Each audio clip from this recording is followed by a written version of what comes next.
তো গাইস তো আমরা সবাই মিলে ঘুরতে আসছি। তো এখন ঘুরতে যাবো, তো তোমাদের ওইটা আমি দেখাবো। একটা জানি না তো কালী মন্দির, কালী কালী কালী চলে যাবো, গিয়ে তোমাদেরকে আমি দেখাচ্ছি। তো এরা আমার সাথে যাচ্ছে। হাই টবলু, দেখতে পাবে না আমার ভাগনা, ভাইজি, এই ভাইজি বলি, এই ছোট ছানা আজকে ভাগ্নি।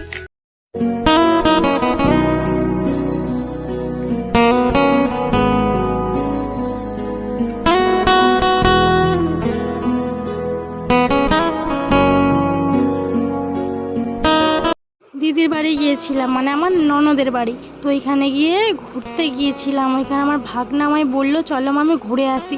তো সব বাচ্চাগুলো মিলে ঘুরতে গিয়েছিলাম। তো ওইখানে ঘুরতে গিয়ে এই ভিডিওটা বানিয়েছি।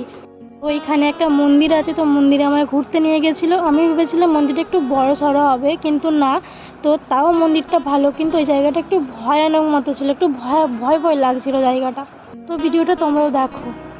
জায়গাটা বনের মধ্যে ছিল, মানে অনেক গাছপালা ছিল, আর ওই দিকটা বাড়ি ছিল না, ফাঁকা ছিল। আর পুকুর বলতে ওটা আমি নিজেও জানি না কি বলে ওটাকে।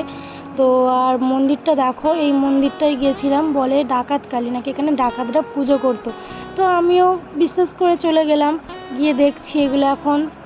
তো এখানে আমার বেশিক্ষণ থাকতে ভালো লাগছিল না, কারণ এই বাচ্চাটা ছিল, এই জন্য তাড়াতাড়ি বাড়ি চলে এসেছিলাম।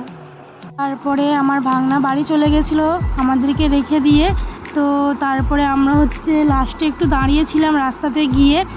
তারপর আমার ভাগনা আসলো, এসে আমাকে বলল যে বাড়ি যাওয়ার জন্য তোমাকে মামা ডাকছে। তো ওই জন্য আবার আমরা বাড়ি যাওয়ার জন্য এগাচ্ছিলাম। তো এটা ওই মানে মন্দিরটার কাছ থেকে আমরা এগিয়ে যাচ্ছিলাম। তো রাস্তায় বেরোবো, তারপর ভাগনা ডাকতে আসছে, কারণ বলবে যে মামা ডাকছে বাড়ি যাওয়ার জন্য। তো ভিডিওটা দেখো।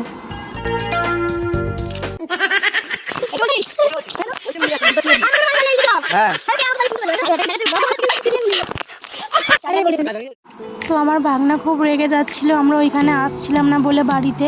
তো ওই জন্য ডাকতে এসেছিলো, তো রেগে গেছিলো ভাগনা। তো এখন দেখো বাড়ি যাচ্ছি, বাড়ি চলে যাই। দিদির বাড়ি গিয়ে রেডি হয়ে নিয়ে বাড়ি চলে যাব। ভালো লাগলে ভিডিওটা লাইক করে দিও, কমেন্ট করে দিও, সাবস্ক্রাইব করে দিও বন্ধুরা। তো বন্ধুরা ভিডিওটা এখানেই শেষ করলাম। টাটা, সবাই ভালো থেকো।